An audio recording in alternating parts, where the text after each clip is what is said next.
tight end. We already told you earlier that you are probably going to have to put David Njoku on the bench. Mary Kay Cabot Yep. telling us that he is unlikely to play this week. So we just lost one, which makes the sits maybe a little bit harder to sit, but we'll get to that. What about the starts?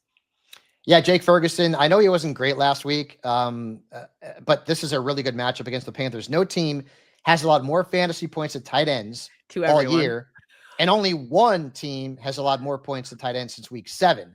Carolina's given up 10 or more points to 9 tight ends, and 5 have hit that mark since week 8.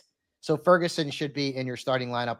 And then Tucker Kraft, who had a good stat line last week despite playing against a tough defense in Detroit. When you look at the numbers, though, at least 10.6 points in 3 straight games.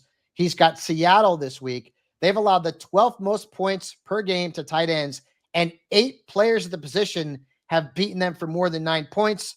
And I think 9 point is the mark where you're thinking, okay, that's not a bad stat line from a tight end. Give me some context here for these sits. Well, Kyle Pitts has maybe got one of the 5 best matchups among tight ends this week. I can't play him. I can't. Over the last 5 weeks, 2.4 or fewer points 3 times, 3.2 points per game. He played 58 snaps last week, which is good. He saw 6 targets last week, which is good. It still did not equate to fantasy production. And in the first week of the fantasy playoffs, unless I am desperate, unless I have David Njoku and now I have to play Pitts, for example, I can't trust him. I can't trust him.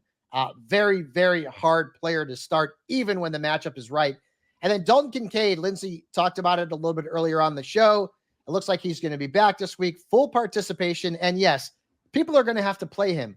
But Dalton Kincaid has not been great this year. No. And the Lions have allowed the fewest points per game to tight ends, and only 2, including Tucker Kraft, have beaten them for double digits. And the highest score that they've given up to a fantasy tight end this year is 13.1 points. That was Kraft last week.